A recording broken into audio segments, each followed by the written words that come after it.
Soy Daruhan y esto es Rompiendo el Videojuego.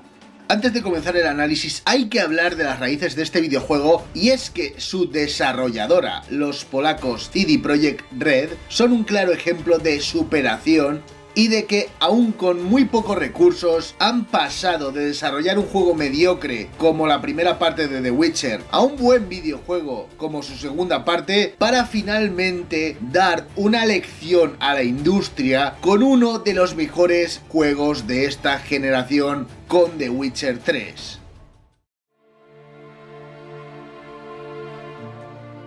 Usando pocos recursos y presupuestos limitados, en tan solo 3 juegos y en menos de una década, han revolucionado los mundos abiertos y han dado una vuelta de tuerca a un género que se había estancado en los convencionalismos de Ubisoft, como eran las secundarias sin trasfondo o las atalayas. Por todo esto, CD Projekt es una desarrolladora a la cual admirar, ya que ha conseguido vender más de 25 millones de unidades con su último juego y conseguir los premios en 2015 de Mejor Juego del Año y Mejor Desarrolladora. The Witcher nació de la mano de Andrzej Sapkowski, como una serie de novelas de fantasía medieval más duras de lo común, que aunque han sido adaptadas al cine y la televisión en Polonia, no fueron muy conocidas fuera de sus fronteras hasta que los propios videojuegos catapultaron a la fama mundial al brujo Geralt. CD Projekt tan solo pagó a su creador $9.500 en varios plazos, aunque este ha salido ganando, ya que es probable que veamos una serie del brujo en Netflix basada en los videojuegos. Datos aparte, la saga de The Witcher de momento ha finalizado con las expansiones de su tercera parte, Corazón de Piedra y Sangre y Vino, ambas expansiones de la más alta calidad. La primera expande el juego original con una magnífica aventura de 10 horas y la segunda nos ofrece el área de Toussaint, que prácticamente es un juego entero y le añade otras 25 horas. Ambas van a entrar en este análisis ya que es la versión edición juego del año, así que empezaremos por su punto más fuerte. La historia de The Witcher 3 nos sumerge en un mundo de fantasía que ya fuimos conociendo en sus partes anteriores, y que según las decisiones tomadas en el anterior juego pueden variar, y aunque no tengamos la partida guardada del anterior juego, bien porque hemos cambiado de plataforma, bien porque no lo hemos jugado, podremos tomar dichas decisiones en una conversación del propio videojuego. La mayor pega de esto es que tiene un trasfondo muy denso, muchísimos personajes, y si no conociste las anteriores entregas del brujo, durante una parte significativa de la historia te sentirás algo perdido sobre las motivaciones de Geralt y sus amigos. La historia nos conduce a la búsqueda de la ahijada de Geralt, Ciri, una misteriosa chica con un don casi extinto que ha estado desaparecida durante muchos años, pero que puede que haya regresado. Entonces su padre, el emperador de Nilfgaard, que está en guerra con los reinos del norte, nos pide que la encontremos, ya que será la heredera del imperio. Aunque también a su vez tiene que salvarla de la cacería salvaje, unos misteriosos personajes que quieren su don. He tratado de spoilear lo menos posible, y es que no es ni el 1% de la trama principal, pero lo importante no es la trama principal sino el conjunto de historias que forman el universo de Witcher, hasta un punto como jamás antes se había visto en un videojuego. Pocos juegos se atreven a hacer que tus decisiones hagan que tus relaciones con otros personajes cambien, que tengas que tomar decisiones moralmente difíciles y sobre todo que tus actos definan sucesos importantes que pueden variar. Hay ejemplos como Walking Dead, Mass Effect o Heavy Rain, donde la toma de decisiones altera nuestro destino final y el de quienes nos rodean, con decisiones moralmente cuestionables donde a veces tan solo podemos elegir el menor de dos males. Y tenemos el ejemplo de Skyrim, un juego de fantasía de mundo abierto como The Witcher, donde también hay una guerra y en ambos juegos tendremos al final que elegir un bando. En Skyrim existe una guerra civil entre el Imperio y los Capas de la Tormenta. Tu decisión es elegir a uno, no hay más elección. Y cuando matas al líder de una de las dos facciones, Skyrim sigue siendo la misma. No parece al final del juego que hayas dejado tu huella en el mundo. En The Witcher 3 tendremos una guerra y varias opciones. La primera es pasar de la guerra. dejar que el destino siga su curso y gane un bando. Si decidimos entrometernos, podemos hacer que gane uno de los dos bandos.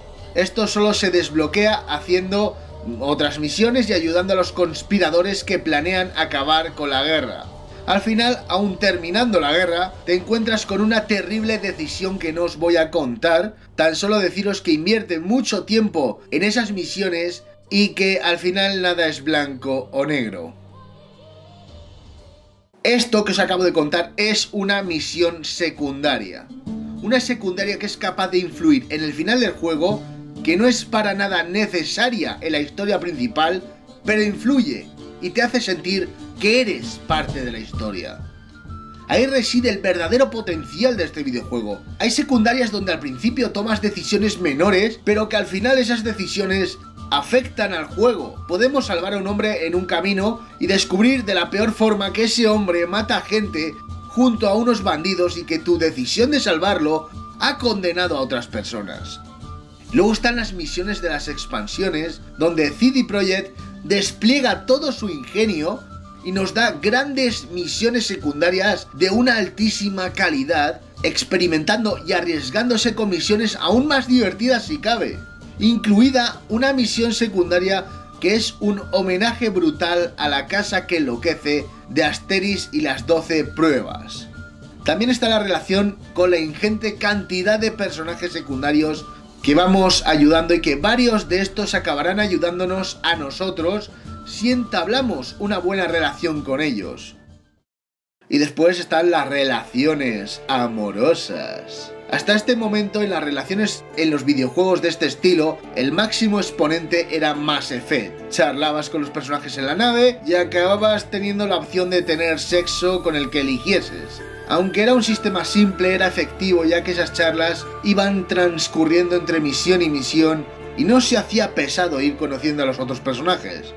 Bueno, aquí podemos tener sexo con varias mujeres, incluso ir a un burdel y elegir los servicios de una profesional, pero lo que son relaciones románticas, solo existen dos, Trish y Jennifer, cada una totalmente diferente y que despiertan sentimientos contradictorios tanto en Geralt como en el jugador. Su relación con ambas viene de otros juegos y se nota en cada conversación que Geralt siente algo por ambas.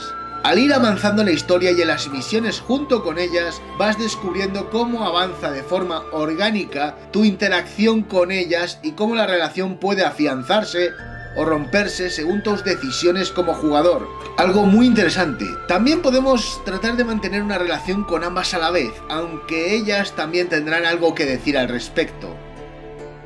Finalmente, The Witcher 3 no solo toca la amistad, las relaciones amorosas y la violencia irracional del ser humano, sino que en su mundo también trata sin temor y con mucho acierto temas polémicos. Desde el racismo hacia los no humanos, la ignorancia y el odio hacia los magos y las hechiceras, pasando por el maltrato, el travestismo o la homosexualidad y terminando hacia el miedo absurdo a los supuestos monstruos que no son tan violentos y son inteligentes como las súcubos o los criaños. Una grandísima labor de CD Projekt ha hecho con esta crítica, usando temas actuales de nuestro mundo y llevándolos al universo de The Witcher. Las historias principales como secundarias no solo son excelentes, sino que llevan los videojuegos a un paso más allá, que será difícil de superar hasta dentro de unos años. La movilidad del personaje era algo tosca, el caballo era un poco torpe y el combate, aunque ágil, es sencillo. Esto trató de solucionarse en la edición Juego del Año, el movimiento de Geralt fue algo mejorado, el caballo sigue siendo torpe, pero ha mejorado un pelín, y para el combate le han añadido una dificultad superior. He de decir que este juego me lo he pasado 2 veces, y le he echado más de 200 horas. La primera en dificultad normal, que acababa siendo un paseo, y en esta edición del juego del año en difícil, que también acaba siendo un paseo, pero por motivos diferentes, como son que en Toussaint te da las mejores armas y armaduras del propio videojuego, subes nivel más allá de lo que propone la campaña y todo el combate táctico, todas las pociones, la preparación antes de comenzar va desapareciendo a la mitad del juego en modo difícil. Y ese creo que es uno de los pequeños grandes problemas de The Witcher 3, los niveles. Podemos encontrarnos con el mismo monstruo en zonas distintas y que ese mismo monstruo que apenas proponía un reto en una zona sea insuperable en otra por culpa de este sistema. Entiendo que los niveles sean la forma que tiene CD Projekt de hacernos avanzar en las misiones, pero es un sistema que no casa nada con la filosofía mundo abierto y que trata de cerrarlo hasta que estemos preparados para dichas zonas. El sistema de habilidades es poco interesante. Normalmente al adquirir habilidades podemos ir usándolas todas, pero aquí han decidido que las habilidades, aunque muchas en variedad, con varias ramas como las señales, las espadas o el uso de la alquimia, al final se aprovechen poco. Este sistema evoluciona en la expansión Sangre y Vino, haciendo que podamos usar un mayor número de habilidades nuevas, convirtiendo a nuestro personaje finalmente en una máquina de matar definitiva. El inventario es bastante caótico, muchos objetos, un sistema de creación de armas y armaduras casi inútil, puesto que las mejores vas adquiriéndolas en misiones, y el sistema de runas hasta la expansión apenas influye en nuestra armadura con porcentajes de mejora ridículos. El combate es fluido y táctico, como he dicho antes, no se hace muy pesado. Con la dificultad elevada siempre hay que mirar el bestiario y ver qué señales, bombas y aceites funcionan mejor, además de ser una guía que aporta profundidad al universo con una grandísima variedad de enemigos. Cada tipo de monstruo es único, incluso algunos, aun siendo de la misma especie, pueden variar. Por desgracia el combate se va haciendo cada vez más sencillo, y solo veremos enemigos auténticamente distintos en las expansiones, donde sus creadores experimentan y se atreven a hacer jefes finales con tácticas únicas fuera de lo común. El mayor reto de este videojuego. Comparado con las expansiones, la historia principal tan solo será un paseo. Las señales son 5, desde lanzar fuego a una oleada de energía hasta aturdir, controlar la mente de nuestros enemigos. Las misiones de contrato o búsqueda de tesoro están ahí de relleno. Hay algunos contratos con una muy buena historia junto a las misiones secundarias, y yo he terminado con todos los contratos encontrándome con algunos monstruos difíciles y únicos. Los contratos es, digamos, el trabajo de un brujo, su día a día. Negocias el precio por acabar con un monstruo, buscas sus huellas, lo sigues y acabas con él. Aunque en algunas ocasiones la trama se complica rápidamente y tienes que tomar duras decisiones que aportan muchísimo a este tipo de misiones. El sistema de seguir huellas y olores acaba cansando mucho, puesto que prácticamente se usa en cada misión y cada contrato. Jugablemente no es perfecto, pero al sentir que siempre estás progresando, siempre estás luchando y la gran variedad de enemigos, situaciones e historias que propone hace que este punto no negativice el resto del videojuego.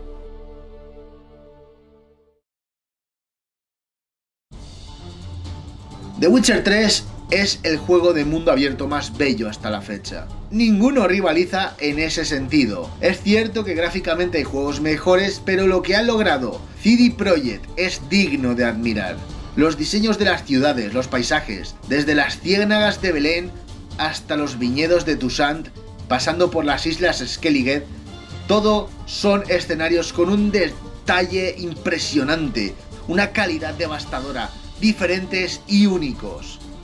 El diseño de los personajes también es maravilloso, hay una grandísima cantidad de personajes, todos muy diferentes y únicos. Lo mejor es ver cómo son personajes bastante realistas, dientes que faltan, papadas, heridas. Algo que muchos juegos fallan en mostrar es que, aunque todos somos únicos, también somos imperfectos. Tan solo hay que ver lo falsos que se ven los dientes en Resident Evil 7 o la belleza de la mayoría de personajes en Horizon Zero Dawn, que recordemos viven en sociedades tribales, pero no tienen ni una herida. El detalle no solo se queda en los rasgos de los personajes o los escenarios, ya que los pequeños detalles también están ahí.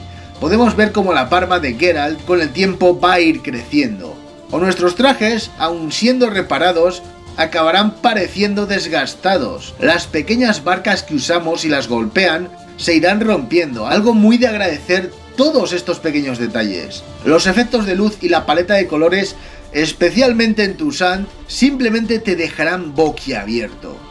Jamás se ha visto un mundo abierto de esta calidad gráfica. Y finalmente los efectos están todos muy conseguidos. Nieve, lluvia, tormentas y magia, todos al nivel gráfico de un grandísimo videojuego. Una banda sonora de 10. Tan solo tengo alabanzas para ella. Escuchad un poco para sentir que estamos ante una obra que no tiene nada que envidiar a la cinematografía.